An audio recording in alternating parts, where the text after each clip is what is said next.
Imagina que buscas la verdad con una intensidad tan feroz que cada respuesta que encuentras abre un abismo mucho más profundo y aterrador que la pregunta que te había llevado hasta allí. Imagina que cada velo que levantas revela otro velo más debajo y que cada certeza que destruyes deja en su lugar un vacío que susurra secretos que tu mente no estaba preparada para escuchar. Eso fue Friedrich Nietzsche, un pensador que no se conformó con escribir sobre filosofía desde la seguridad de una oficina académica, sino que decidió vivir su pensamiento hasta las últimas consecuencias, incluso cuando esas consecuencias amenazaron con desintegrar su cordura. Y ese camino de búsqueda radical, esa sed inextinguible de verdad sin filtros, lo llevó inevitablemente al borde de la locura. O quizá, como algunos susurran en los círculos donde se estudian estos misterios, más allá de ese borde hacia territorios de experiencia que no tienen nombre en nuestro lenguaje. ¿Alguna vez sentiste que pensar demasiado profundo podía quebrarte por dentro? ¿Que mirar la vida sin las máscaras reconfortantes que la sociedad nos proporciona podía volverse insoportable para la psique humana? Este no es simplemente un video sobre un filósofo muerto hace más de un siglo. Es un espejo encendido, un espejo que te obliga a enfrentarte a una pregunta que la mayoría prefiere no formularse. ¿Qué precio estarías dispuesto a pagar por ver la realidad completamente desnuda, sin los filtros que nos protegen de su brutalidad y su belleza más extremas? Nietzsche no temía al vacío existencial que se abre cuando todas las certezas se desmoronan. Al contrario, lo abrazaba con la pasión de un amante que ha encontrado finalmente a su alma gemela en la oscuridad. Cada una de sus frases fue concebida como dinamita intelectual contra las certezas que mantenían dormida a la humanidad. Una bomba cuidadosamente colocada en los fundamentos de todo lo que la cultura occidental había construido durante milenios y llamado verdad sagrada. Sus palabras no buscaban consolar sino despertar. No pretendían tranquilizar, sino sacudir hasta los huesos a cualquiera que se atreviera a leerlas con la mente abierta y el corazón disponible para la transformación radical. Pero este poder destructivo y creativo tenía un costo que pocos filósofos han estado dispuestos a pagar completamente.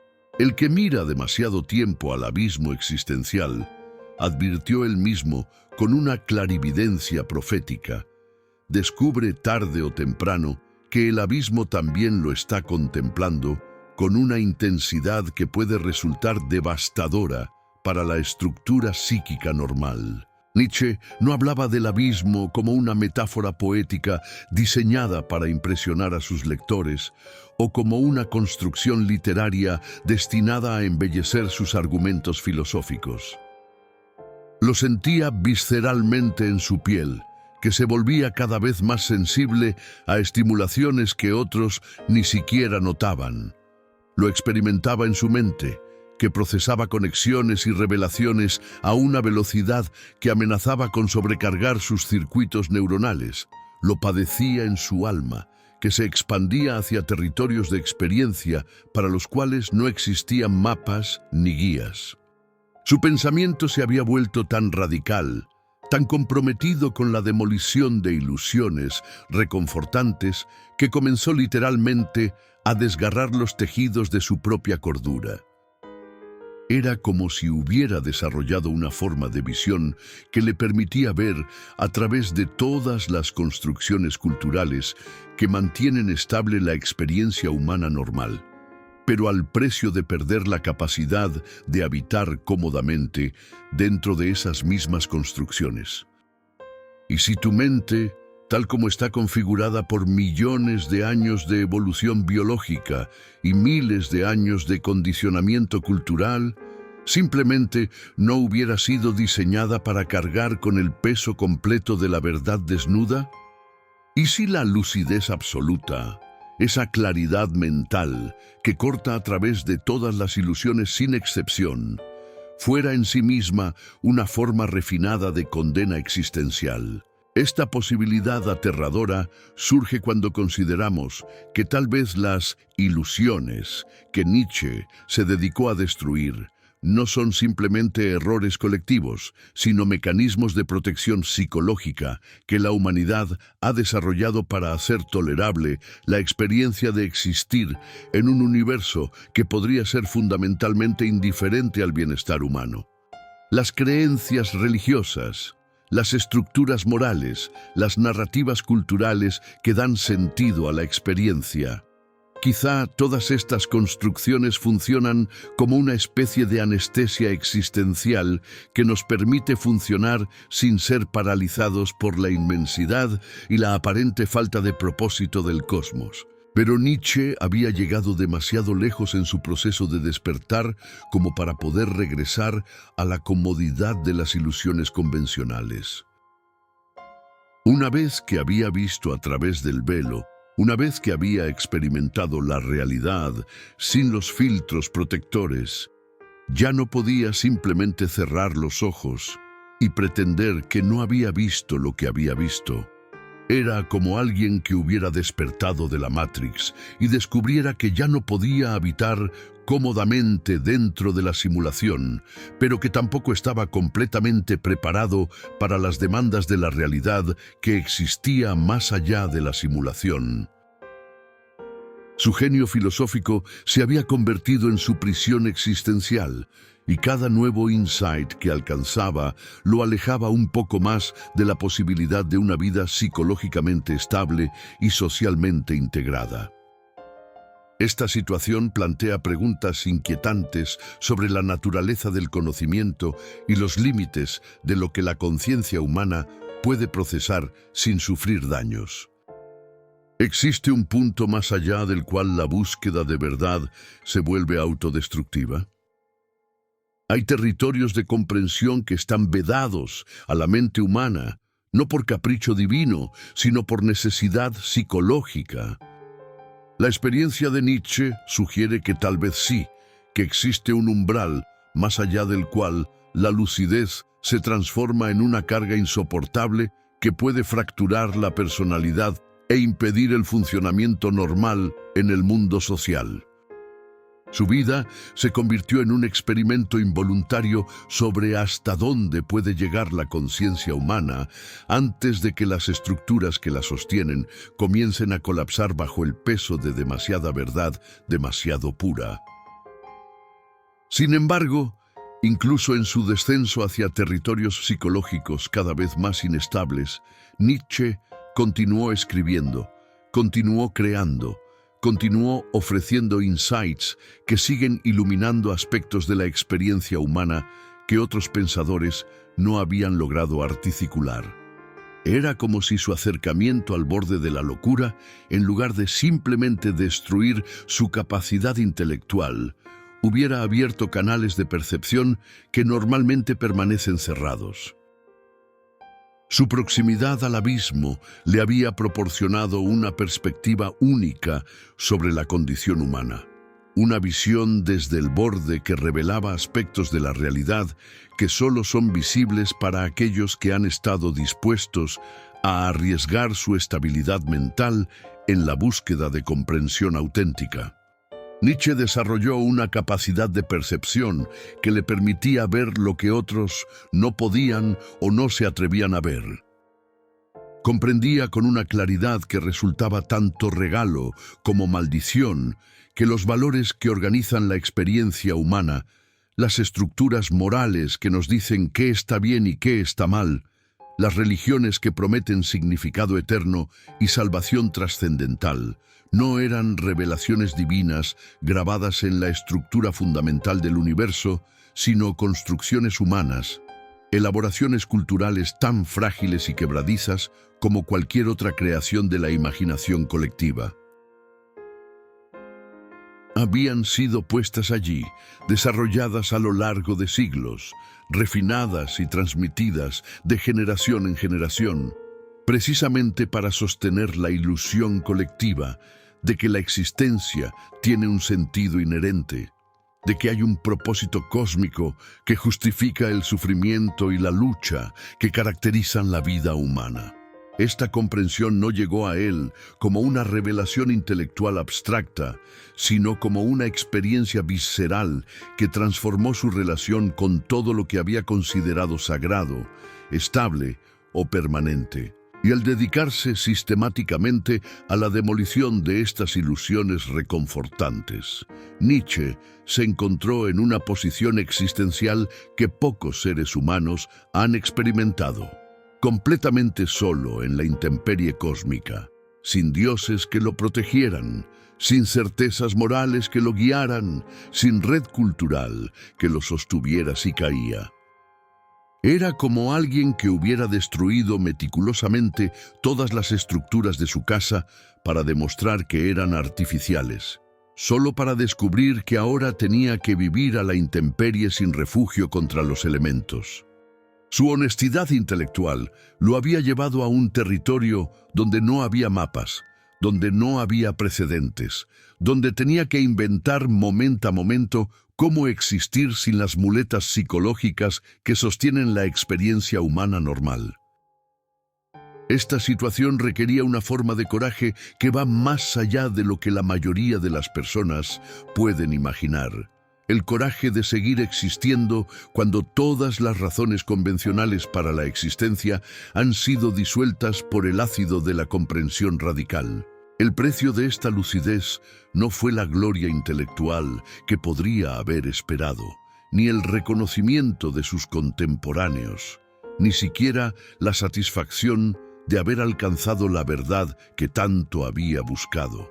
El precio fue un aislamiento tan profundo que rozaba lo patológico, la sensación constante de ser un extraño en un mundo donde todos los demás seguían durmiendo plácidamente en los sueños colectivos que él ya no podía compartir. Era como ser el único despierto en una ciudad de sonámbulos, capaz de ver los peligros y las ilusiones que guiaban sus pasos, pero incapaz de comunicarles lo que veía, de una manera que pudieran entender sin despertar ellos también, proceso para el cual la mayoría no estaba preparada.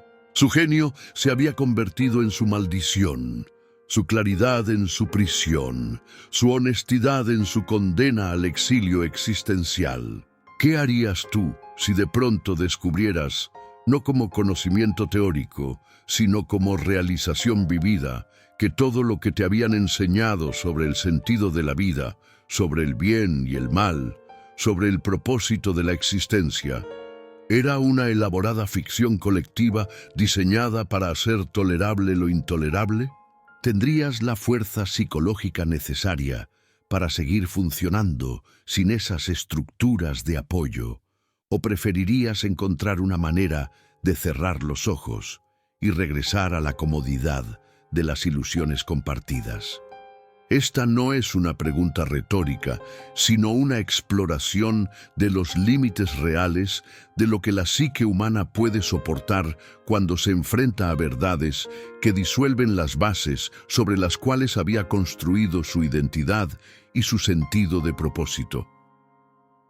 La experiencia de Nietzsche sugiere que existe un punto en el proceso de despertar donde el individuo debe elegir entre la verdad y la cordura, entre la lucidez y la funcionalidad social, entre la honestidad radical consigo mismo y la capacidad de mantener relaciones normales con otros que siguen habitando dentro de los sistemas de creencias que él ha trascendido. Esta elección no se presenta como una decisión consciente y deliberada, sino como una crisis existencial que emerge naturalmente del proceso mismo de cuestionamiento profundo. Una vez que ciertas preguntas han sido formuladas y ciertas comprensiones han sido alcanzadas, ya no es posible regresar a un estado de inocencia donde esas preguntas y comprensiones no existan. El conocimiento, especialmente el conocimiento sobre la naturaleza construida de nuestras verdades más fundamentales, resulta irreversible. Esta irreversibilidad del despertar filosófico crea lo que podríamos llamar El problema del retorno. Una vez que has visto la realidad sin velos, ¿cómo regresas a vivir en un mundo donde todos los demás siguen necesitando esos velos para funcionar? ¿Cómo mantienes relaciones auténticas con personas que operan desde premisas que tú ya no puedes considerar válidas? ¿Cómo participas en estructuras sociales que reconoces como artificiales sin sentirte como un actor que representa un papel en una obra que ya no le parece convincente? Nietzsche nunca encontró respuestas completamente satisfactorias a estas preguntas, y su incapacidad para resolverlas contribuyó al aislamiento progresivo que caracterizó sus últimos años. Se había convertido en un expatriado existencial, alguien que ya no podía habitar cómodamente en la cultura de la cual había emergido, pero que tampoco había encontrado una nueva cultura capaz de sostener el tipo de conciencia que había desarrollado. El aislamiento que experimentaba no era simplemente social, sino ontológico. No solo se sentía separado de otras personas, sino de la realidad consensual que esas personas compartían. Habitaba un universo ligeramente diferente, uno donde las categorías normales de significado habían sido reorganizadas por su comprensión de su naturaleza artificial, y esta reorganización hacía cada vez más difícil comunicarse con aquellos que seguían operando desde las categorías tradicionales. Era como hablar idiomas diferentes, no solo en términos de vocabulario, sino en términos de las estructuras fundamentales de pensamiento que hacen posible la comunicación significativa. Su filosofía se había convertido en una forma de exilio voluntario de la humanidad ordinaria, y mientras más profundizaba en su comprensión, más se alejaba de la posibilidad de regresar. Los últimos años de Friedrich Nietzsche no fueron escritos de triunfo intelectual ni épocas de gloria filosófica, sino períodos de silencio progresivo y derrumbe mental que pintaron un cuadro devastador de lo que puede suceder cuando una mente extraordinaria se aventura demasiado lejos en territorios para los cuales la psique humana no está naturalmente equipada. Cartas cada vez más incoherentes que revelaban una desintegración del pensamiento lineal, miradas perdidas que sugerían una desconexión creciente de la realidad consensual, episodios de comportamiento errático que indicaban que el genio que había iluminado la filosofía europea estaba quedando atrapado en su propio laberinto mental sin encontrar la salida.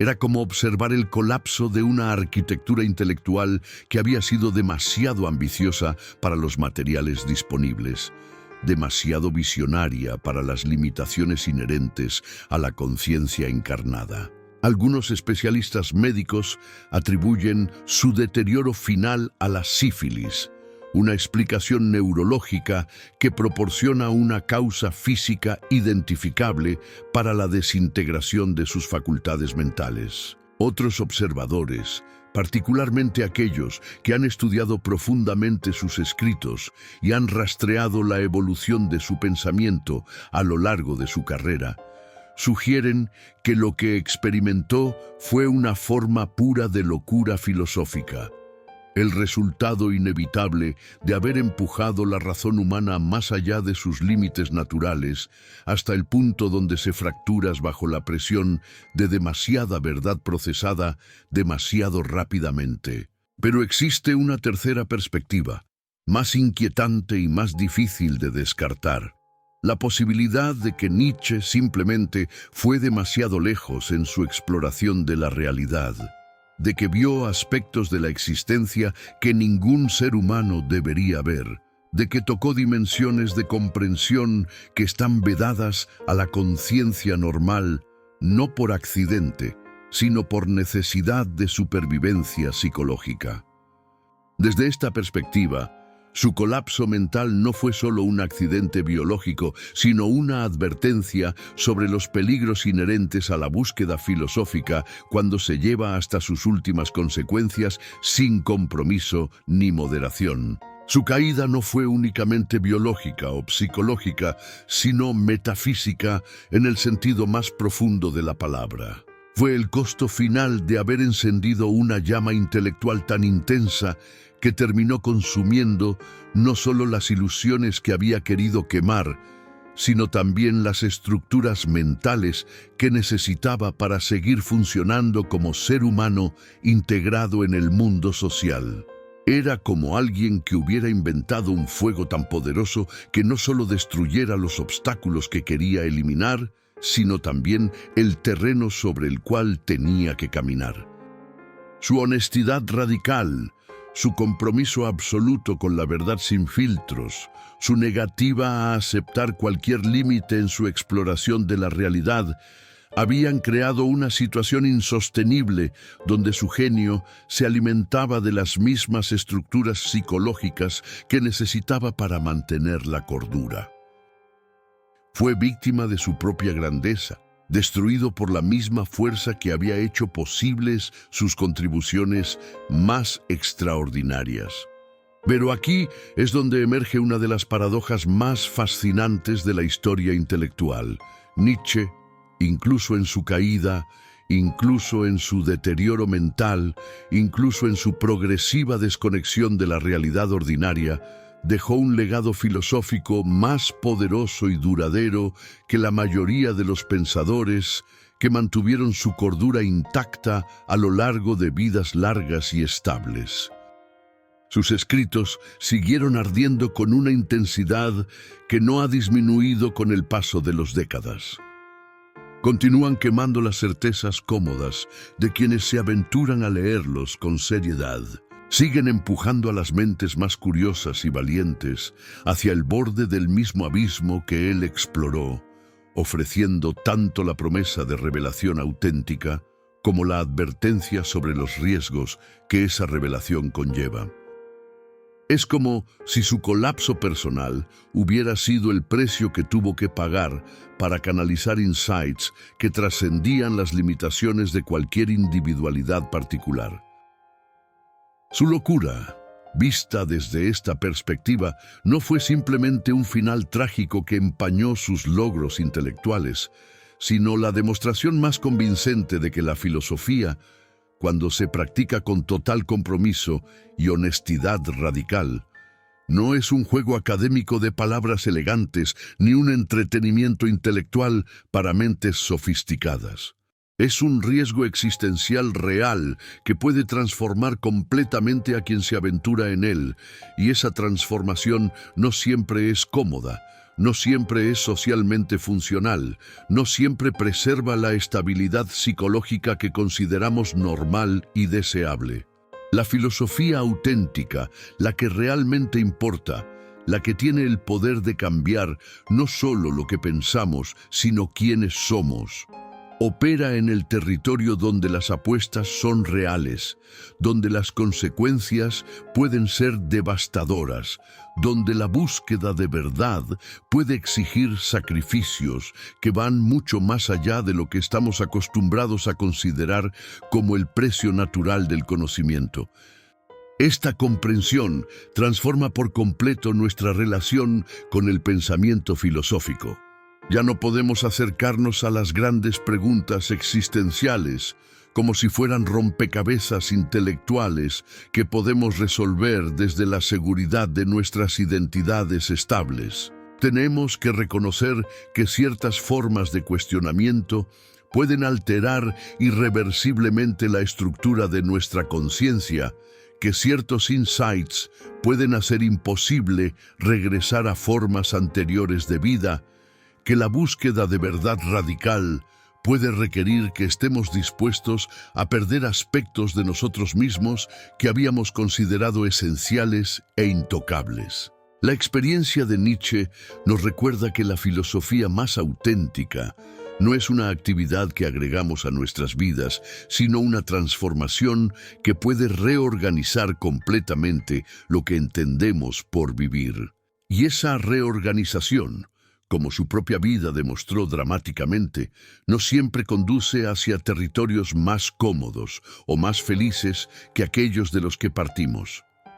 Al llegar al final de esta exploración de las dimensiones más oscuras y peligrosas del genio nietzscheano, nos encontramos ante una revelación que es tanto advertencia como invitación, tanto cautela como desafío. Friedrich Nietzsche no murió como un maestro sereno que había alcanzado la sabiduría y podía transmitirla tranquilamente a las generaciones futuras. No, murió como un hombre literalmente consumido por su propio fuego intelectual, devorado por la misma llama de búsqueda radical que había encendido para iluminar los territorios más ocultos de la experiencia humana. Su final no fue la conclusión pacífica de una vida de contemplación, sino el colapso inevitable de una mente que había intentado procesar más realidad de la que cualquier estructura psicológica individual puede contener sin fracturarse.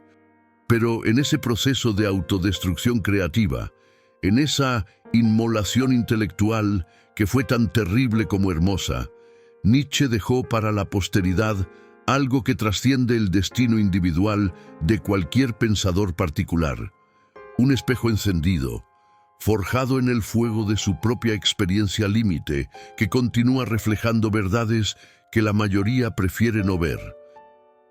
Este espejo no es cómodo ni reconfortante. No te devuelve la imagen que quieres ver de ti mismo, ni confirma las creencias que te proporcionan seguridad existencial. Es un espejo que susurra con la voz de alguien que pagó el precio completo por ver sin velos. La verdad no es segura. La verdad no es amable. La verdad no viene envuelta en garantías de que te hará más feliz o más estable. La verdad quema las ilusiones que te protegen, pero también las ilusiones que te limitan. Quema lo falso, pero también lo cómodo. Quema la ignorancia, pero también la inocencia. Y justo ahí, en ese riesgo que Nietzsche identificó y personificó tan dramáticamente, se encuentra el poder auténtico de transformar radicalmente tu vida. No a través del consumo pasivo de ideas reconfortantes que confirmen lo que ya sabes, sino a través del encuentro directo con preguntas que pueden desestabilizar completamente las bases sobre las cuales has construido tu identidad. No a través de la acumulación de conocimientos que te hagan sentir más seguro en tus certezas, sino a través de la confrontación con insights que pueden obligarte a cuestionar todo lo que habías considerado incuestionable. El legado más valioso que Nietzsche nos dejó no son sus respuestas, sino su demostración de que ciertas preguntas, cuando se formulan con suficiente honestidad y se persiguen con suficiente valor, tienen el poder de transformarnos de maneras que no podemos predecir ni controlar por adelantado. La pregunta que su vida y su colapso dejan resonando en el silencio posterior a la reflexión es profundamente personal e inmediatamente relevante. ¿Estás dispuesto a aceptar que la búsqueda auténtica de verdad puede cambiar no solo lo que sabes, sino quién eres? ¿Tienes el coraje de formular preguntas cuyas respuestas podrían hacer imposible regresar a la versión de ti mismo que existía antes de formularlas? ¿Puedes contemplar la posibilidad de que crecer realmente, de expandir genuinamente tu conciencia, de desarrollar auténticamente tu potencial humano, podría requerir que estés dispuesto a perder aspectos de tu identidad actual que has llegado a considerar esenciales e intocables? Si estas reflexiones sobre el precio real del despertar filosófico han tocado algo en tu interior que reconoce tanto la promesa como el peligro de la búsqueda radical de verdad, suscríbete al canal y activa las notificaciones. Porque aquí, en Sueño Vivo, no repetimos frases cómodas diseñadas para mantenerte dormido en tus certezas habituales. Aquí abrimos portales hacia territorios de experiencia que pueden sacudir las bases de tu mente, que pueden obligarte a confrontar preguntas que cambiarán para siempre tu relación con la realidad, que pueden despertarte hacia posibilidades de ser que no sabías que existían, pero que exigirán de ti una forma de coraje que va más allá de lo que has tenido que demostrar hasta ahora.